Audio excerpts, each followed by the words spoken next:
Salutations à tous. C'est donc toujours le frère Antoine Fadi et nous allons aller toujours dans la Bible, la Kalatambale, le livre de la vérité. Nous allons aller page 127 dans le livre de Biala. Donc, on va dire, on appelle ça dans les Bibles actuelles Deutéronome, mais le vrai titre, c'est Admonestation, Biala, Admonestation. Donc, dans le livre de Admonestation, c'est Boussi, en fait, qui va donner les recommandations, les prescriptions, les lois au peuple, en fait. Et on va donc évoquer donc, une des prescriptions, mais vraiment sous la forme de l'admonestation. L'admonestation, c'est quoi dans la définition? C'est l'avertissement. C'est une remontrance qui est sévère. C'est-à-dire qu'on veut que la personne comprenne l'enjeu des choses. Donc, dans l'admonestation, il y a la moralisation aussi. Il y a le fait de ramener la personne, la conscience de la personne face à la loi morale. La moralisation, donc il y a reprendre et sermonner, ce sont des synonymes en fait de admonestation. Donc, c'est le titre de ce livre, donc de Biala, et on va aller donc dans le chapitre 7, donc page 127, le chapitre 7. Le titre, c'est, de cette partie, Travestissement et lois diverses. Oui, et déjà dans le titre, il y a déjà quelque chose qui frappe notre conscience à nous de cette époque, alors que, on va dire, ce passage, cette histoire de cet ancêtre fantastique de Boussi s'est passé dans des temps ancestraux, il y a très longtemps. Mais on a un mot là, le premier, travestissement et lois diverses, et déjà ce mot-là, on va dire, il fait écho dans notre quotidien, en fait, dans la réalité qu'on vit. Le travestissement, c'est quoi? De base, c'est l'action de s'habiller en une personne ou un personnage de sexe opposé. C'est ça, on va dire, dans la définition de base. Mais on va rentrer un peu plus en profondeur. Le premier verset du chapitre 7 nous dit ceci. « Une femme ne doit point se travestir en portant des vêtements d'homme, virgule.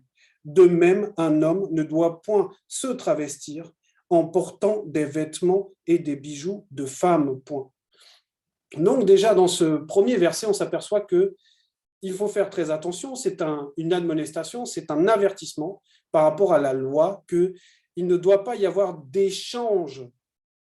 Voilà, il ne doit pas y avoir de travestissement, c'est-à-dire qu'on va biaiser ce qui est établi déjà. Parce que l'action du travestissement, dans un autre sens, il est dit, action d'altérer le caractère ou la nature de quelque chose. Donc, en synonyme aussi, c'est la déformation. Donc, c'est comme si, donc, en fait, derrière cette action, il y a la déformation de la loi. Il y a changé la forme de la loi. Parce que même le corps, que ce soit celui de la femme ou de l'homme, sont liés à des lois, en fait, sont établis par des lois, en fait. Et on nous dit donc qu'on commence par la femme, que la femme ne doit point se travestir, donc se travestir, déformer la loi, déformer ce qui est établi, en portant des vêtements d'homme, virgule. Parce que, effectivement, dans le monde, on le voit ça, les hommes, beaucoup se déguisent en femmes, même pour s'amuser, se déguisent pour faire des spectacles, etc., se déguisent en femmes, se maquillent comme les femmes, mettent les talons, mettent les collants, tout ça là, les robes, voilà. Et on nous montre déjà que dans la loi, il y a déjà l'image de cette déformation est interdite en fait. Et on commence effectivement par la femme parce que en réalité, derrière cela, pourquoi? Parce qu'il y a le droit d'aînesse. Ça veut dire que derrière, quand la femme veut prendre l'image de l'homme, elle veut prendre un droit qui n'est pas le sien en fait. Déjà. Elle veut prendre une identité qui n'est pas la sienne. Et on le voit, beaucoup de femmes aujourd'hui, dans leur délire, vont porter des vêtements d'hommes, vont se tenir comme des hommes, avoir des coupes de cheveux d'hommes. Et tout cela représente ce travestissement, c'est-à-dire cette déformation, ce désir de déformation de ce qui a été déjà établi. Donc, voilà ce qu'on nous dit dans ce premier verset. Et on va regarder encore un peu plus dans la définition même de ce travestissement. Il y a, pour ceux en fait qui ont, par rapport aux vêtements, il n'y a pas que le vêtement en fait. Parce que derrière ce vêtement-là, il y a l'identité même de la personne. Dans le verset 2, on nous dit « Un homme ne changera point de sexe identique au sexe de la femme par toutes sortes d'opérations. » Point. Il en est de même pour une femme. Point. Donc là, on a parlé d'abord du vêtement pour montrer qu'il y avait déjà le déguisement. Il y avait déjà le fait de vouloir se déguiser, s'apparenter à ce qu'on n'est pas. Et maintenant, quand on va dans la profondeur, on rentre dans une autre conscience, qui est la conscience de ce moi intérieur, qui est la conscience de l'âme. Là, on explique là, dans le verset 2, que l'homme ne doit point avoir ce désir-là de carrément changer de sexe. Parce que par rapport à l'identité sexuelle, il y a une loi, en fait, parce que on va dire, entre l'homme et la femme, chacun a son identité, en fait, même dans la semence. Et donc, même dans le corps, en fait, il y a l'identité. Sauf que, pour ceux qu'on appelle des transsexuels ou des transgenres, comme ils disent dans le monde, là, en fait, le problème, c'est l'expression du genre, en fait. Voilà ce qui est dit si on regarde une définition. C'est une personne dont l'expression de genre ou l'identité de genre s'écarte des attentes traditionnelles reposant sur le sexe assigné à la naissance. Point. Et ici, quand on dit assigné à la naissance, ça veut dire que c'est inné, ça a été décidé. La personne n'a pas choisi cela. Donc, ça représente dans un sens caché, cette naissance-là représente ce qui a été établi, c'est-à-dire une forme de première conscience. Et la personne, en fait, ne va pas reconnaître déjà le système binaire homme-femme, parce qu'il ne va pas se retrouver là-dedans, dans sa conscience à lui, d'égarement, il ne va pas se retrouver par rapport à ce qui est donné selon, on va dire, la nature des choses, ce qui a été établi, c'est-à-dire une forme de première conscience.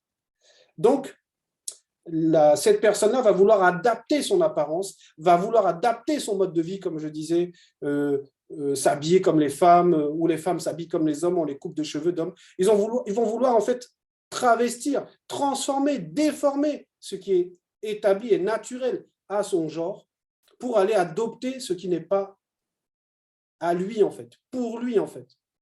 Et c'est ce qu'on dit dès sa naissance en fait, dans les définitions. Ça veut dire ce qui a été établi. Et maintenant, si on rentre même dans les profondeurs, il y a une définition qui dit que c'est un trouble de l'identité sexuelle. Le fait de vouloir changer de sexe, de vouloir, en tant que, on va dire, âme, personne, d'avoir un corps, il y a un trouble par rapport à l'identité sexuelle dans lequel le sujet ressent une discordance entre son sexe psychologique et son sexe biologique.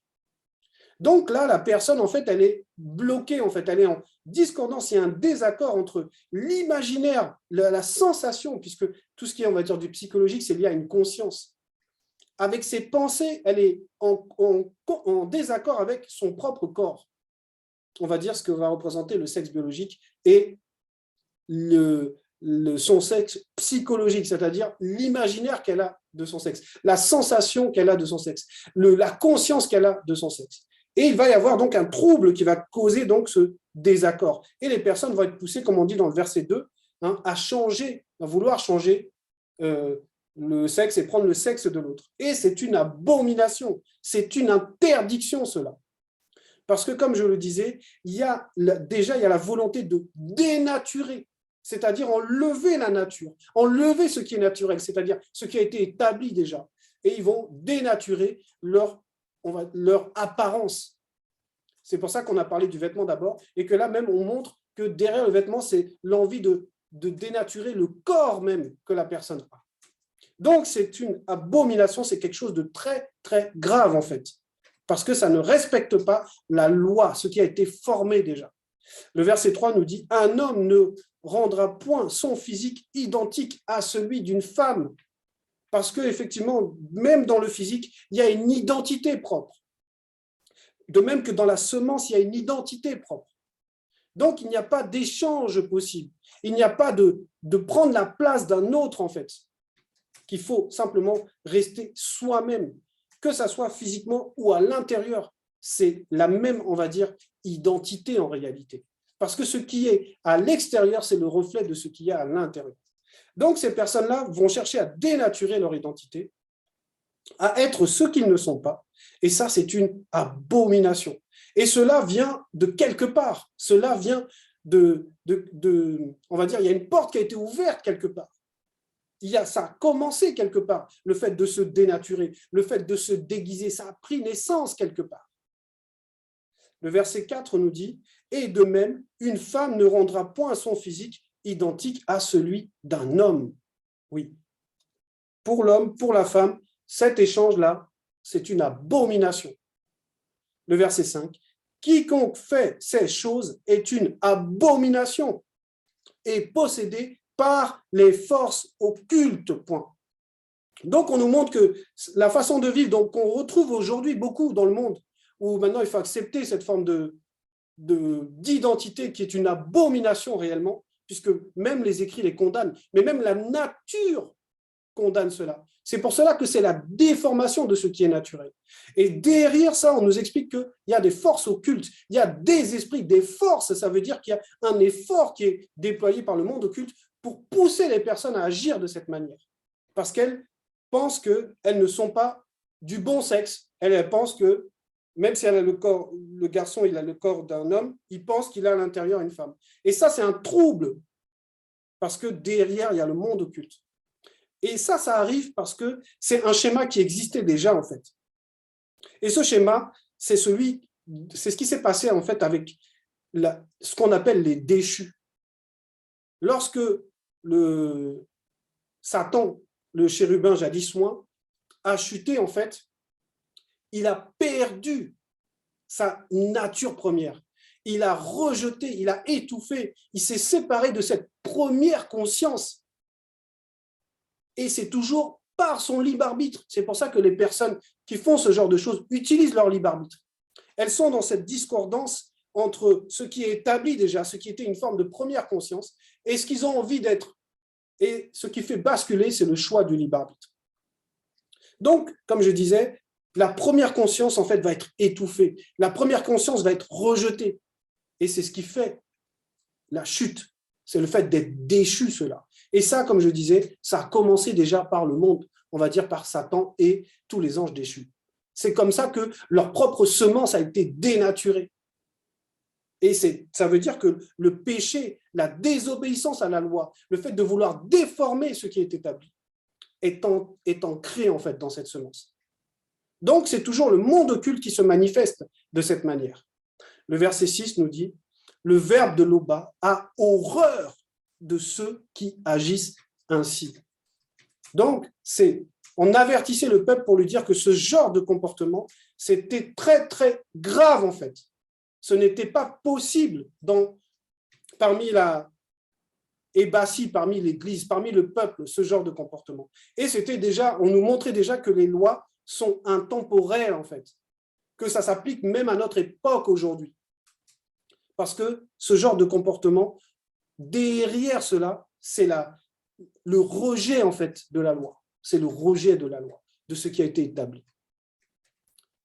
Donc, c'est le rejet du verbe.